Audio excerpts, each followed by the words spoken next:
상주 시민 여러분 안녕하십니까? 민주주의 학교입니다.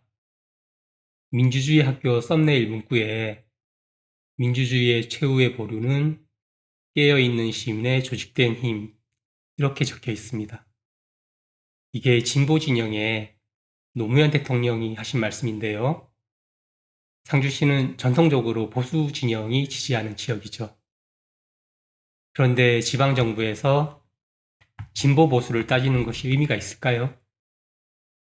중앙정부에서 배정해준 정해진 예산으로 운영을 하는데 진보 보수가 무슨 의미가 있을까요? 그것보다는 시민이 함께 참여해서 지방 정부를 잘 감시하고 정상적으로 운영되게 하는 것에 더 의미가 있겠죠. 그래서 진보 보수는 의미가 없습니다. 상주시를 잘 운영하게 하는 데 위해서는. 그렇다고 제가 진보 성향이냐 하면 꼭 그런 것도 아닙니다. 어쩌면 다음 정권은 보수 진영이 가져가야 할 필요도 있다고 생각하기도 합니다. 왜냐하면 이쪽 저쪽 자꾸 바꿔줘야지 정치인들이 도대체 뭐가 문제일까 고민을 하겠고 그 원인을 찾아서 개선하겠죠. 국민의 삶에서 겪는 불합리한 일들을 작고 사소하게 여기고 외면하면 국민도 그 높은 정치인들을 괴롭히는 검찰개혁 같은 그런 이슈들에 우리와 상관없는 일이라고 외면할지도 모릅니다. 검찰개혁을 하든 말든 그 검찰들이 국민, 소시민들을 상대로 칼을 휘둘렀습니까? 그건 아니잖아요.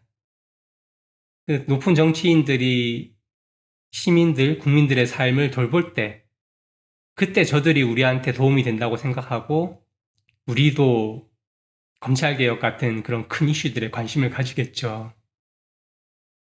어쨌든, 정권이 바뀔 때마다 서로 상대편에게 시달림받고 계속 고생을 해야 왜 선거 때마다 나라가 두동강이 나는지, 그 이유가 뭔지, 그걸 고민하고 해결하려는 정권이 언젠가는 나올지도 모릅니다. 여튼 민주주의의 최후의 보루는 깨어있는 시민의 조직된 힘. 이 문구는 제가 진보 진영이라서 적은 게 아닙니다. 내용이 괜찮아서 그래서 그냥 사용하는 것입니다. 국민신문고 답변이 왔습니다. 원래 법정 답변 기한은 7일입니다. 그런데 1차 연장해서 이틀 전에 왔습니다. 그 답변 내용을 보면 이게 기한 연장을 할 필요가 있나? 그 정도의 내용입니다. 지금 작년 여름부터 시작한 제2국민체육센터 관련해서 국민신문고 질의하고 정보공개 청구를 계속하고 있는데 상주시에서는 답변을 불충분하게 하고 계속 질질 시간 연장을 하면서 끌고 있습니다. 아마 앞으로도 계속 이런 상황이 이어질 것 같습니다. 그런데 사실 이런 진행 상황을 예상했었습니다. 그리고 한편으로는 지금 자료를 모으는 중입니다. 저는 대통령실에 정책 건의와 관련해서 몇 번의 문서를 보낸 적이 있습니다. 그 중에 최근에 보낸 문서는 정보공개 청구와 관련된 문서입니다. 지금 이렇게 상주시에서 답변하는 방식을 자료로 모아서 또 한번 보낼 것입니다. 봐라, 내가 전에 보낸 문서의 내용처럼 이런 현상이 벌어지지 않나. 그러니 전에 건의한 내용처럼 지침을 만들고 조치를 해라. 그런 근거 자료를 모으는 중입니다. 대통령실 입장에서는 고마워해야 하죠. 저처럼 적극적으로 나서는 국민이 몇이나 되겠습니까? 한편으로는 상주시의 협조 아닌 협조에 만족스럽기도 합니다. 좀 표현이 이상했나요? 어쨌든 여러 가지 이유로 나름 세상에 보탬이 되고자 이런 영상을 찍어서 남기는 것입니다. 공직에는 이런 말이 있습니다. 공무는 그 공문을 쓴 공무원의 얼굴이다. 공무원은 문서로 말합니다. 그 문서의 내용을 보면 공무원의 수준을 알 수 있습니다. 그러면 시장의 얼굴은 뭘로 결정이 될까요? 바로 민원 처리 수준입니다. 지금 이렇게 질질 끄는 이 민원 처리가 바로 현 시장의 얼굴입니다. 그리고 또 한 가지는 사업 진행 상황입니다. 제2국민체육센터 공사 하자가 현 시장의 얼굴입니다. 이런 것들이 시민들이 직접 체감하며 느끼는 것입니다. 여러분이 체감하는 현 시장의 얼굴은 어떻습니까? 앞으로 4년을 다시 맡기고 싶습니까? 그래서 국민신문고 답변으로 들어가서 보면 또 한 가지 흥미로운 사실을 발견했습니다. 질의 내용에 왜 지연배상금을 2차례 부과했나? 각각 다른 계약건인가 물었습니다. 그런데 답변에서 설계 변경을 해서 각각 부과했다고 합니다. 설계 변경이란 단어를 보는 순간 다시 흥미가 확 생깁니다. 설계 변경은 바로 공사 금액의 추가를 의미합니다. 상식의 차원에서 공공공사에서 설계 변경이 어떤 용도로 활용되는지 설명을 드리겠습니다. 공사를 할 때 예상하지 못한 문제가 발생할 수 있겠죠. 공사도 사람이 하는 일이니까. 또는 발주청이 중간에 시공업체에게 공사 내용을 더 추가할 수도 있습니다. 이럴 때 설계 변경을 하게 됩니다. 그런데 이게 이런 적법적인 절차 외에도 세금 도둑놈들이 도둑질하는 용도로도 사용됩니다. 지금 국민체육센터 공사가 그렇다는 건 아닙니다. 단정하면 안 됩니다. 자료를 모두 모아서 이제 확보해서 확인하기 전까지는 어떤 단정도 할 수 없습니다. 올리는 영상의 취지는 전에 말씀드렸듯이 함께 민주주의 참여를 배우는 것입니다. 그래서 일부 시공업체는 관공서 공사를 할 때 중간에 뭐로 설계 변경을 해서 돈을 뜯어낼까 그 궁리를 합니다. 그만큼 공사 감독을 제대로 할 줄 아는 공무원이 없다는 뜻이기도 합니다. 또는 일부 공무원들은 이 설계 변경을 세금 도둑질 수단으로 활용합니다. 시공사와 나눠먹게 하는 것이죠. 오히려 공무원들이 시공사를 들쑤시죠. 그러면 이런 상황이 벌어지면 그 시공사는 공사를 똑바로 하겠습니까? 발주청을 우습게 보죠. 그리고 날린 공사를 합니다. 공무원들이 저렇게 도둑질 하는데 걸려도 자기들이 먼저 걸려서 문제가 생길 텐데 당연히 시공사에는 그 피해가 안 올 거라고 생각합니다. 당연히 그렇겠죠. 도둑질을 한 돈으로 여기저기 뿌려서 감사도 안 걸리게 하고 어떤 조치를 확실하게 하겠죠. 정말 부정적인 시선으로 보면 오랜 시간 형성된 도둑질 패거리가 있을 수도 있습니다. 그건 상주시청을 넘어서서 확장되어 있겠죠. 상주시를 감사하는 것은 상주시가 아니니까. 그래서 도둑질 패거리가 존재한다면 당연히 큰 공사를 많이 하려고 할 겁니다. 100억, 200억, 심지어는 1,500억? 그 정도 공사에서 하면은 얼마나 많이 남겠습니까? 그런데 이건 공사 감독을 하는 담당자 수준에서 일어나는 일이 당연히 아니겠죠.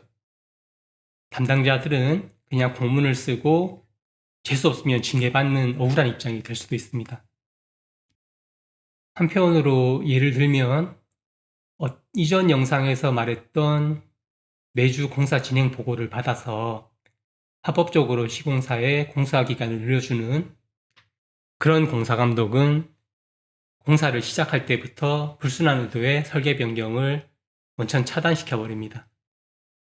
법에 의하면 공사를 시작하기 전에 시공사에 검토를 지시할 수 있습니다. 그래서 저 같은 경우는 공사를 시작하면 시공사에게 일주일 시간을 주면서 설계도면을 철저하게 검토해서 보고서로 내라고 합니다. 이때 설계 변경할 거리가 있으면은 보고해야 하고 만약 공사 중간에 보고하지 않은 설계 변경이 나오면 그 책임을 모두 시공사에 묻겠다고 엄포를 놓습니다. 그러면 일주일 안에 다 검토해서 도장 찍어서 제출합니다.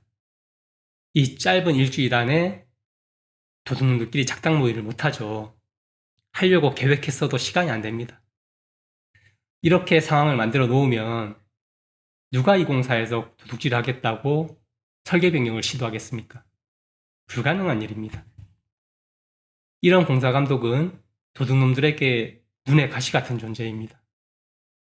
여튼 그래서 의문이 생기는 것은, 아니 공사 지연이 돼서 지연 배상금을 부과한 상황인데 무슨 연유로 설계 변경이 있을 수 있나, 이게 상식적으로 이해가 안 갑니다.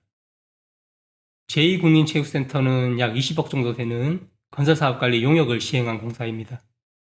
설계 변경은 공사 초반에 검토해서 이미 다 예측이 된 상황이어야 합니다.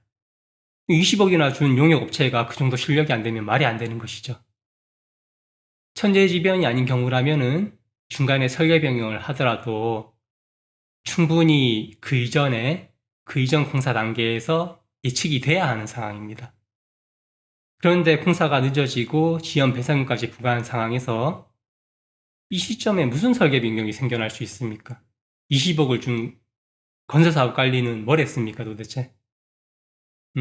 그래서 그게 너무 이상해서 공문을 다시 보다 보니까 당초 1차 부가 때 공문에 있던 준공일자와 기성검사일자와 2차 공문에 써있는 동일 건의 날짜가 서로 다릅니다. 이게 단순 오타인지 아니면 공문을 뭐 이래저래 조작하다가 실수가 난 건지 모르겠는데, 어쨌든 이런 공문의 수준이, 그리고 민원 처리의 수준이 현 시장과 담당자의 얼굴입니다. 담당자의 얼굴은 시장이 이쁘게 만들 수 있습니다. 일을 똑바로 하게끔 하면은 담당자 얼굴은 이뻐집니다. 그리고 이전 영상에서 말씀드린 것처럼 직인이 안 찍힌 공문은 공문이 아닙니다. 이게 정말 결제가 나고 시행문으로 등록이 된 건지 뭐 아직 알 수 없습니다. 그걸 확인하기 위해서 이전에 직인 찍힌 공문을 정보공개 청구 다시 했었죠. 이런 게 바로 질질 끈다는 것입니다. 일반 시민이 국민신문고 질의하고 정보공개 청구해서 지방정부를 감시하는 것이 실질적으로 불가능하다는 것이죠. 그러면 이걸 누가 해야 합니까? 시의원이 해야 하는 것이죠. 지방자치법 제49조에 보면 행정사무감사권 및 조사권이 있습니다. 그 내용은 의심적인 것이 있으면 감사를 하라는 것입니다. 시의원에서 감사를 제대로 하면 일주일 안에 다 밝혀낼 수 있습니다. 그런데 시의회에서 제2국민체육센터에 관해서 감사를 했습니까? 했으면은 지금까지 시민인 제가 국민신문고 질의하고 정보공개 청구해서 알아낸 것들을 조사했습니까? 시민 여러분, 여러분들의 세금으로 짓는 건물입니다. 그리고 여러분들의 세금으로 공무원과 시의원 월급을 줍니다. 시민인 제가 이런 영상을 만들고 대통령실에 정책 건의를 하는 것이 유별나고 의미 없는 짓일까요? 사실 상주 시민이 이 영상을 많이 안 봐도 상관없습니다. 다른 지역에서 누군가 내 영상을 보고 민주주의 학교를 시작하길 바라는 마음이 더 큽니다. 그래서 결론은 다시 정보공개 청구하였습니다. 상주시 제1국민체육센터의 설계 변경 자료 일체를 요구했습니다. 상주 시민은 상주시의 민원 처리를 통해서 현 시장의 얼굴을 볼 것입니다. 오늘은 여기까지 하겠습니다. 감사합니다.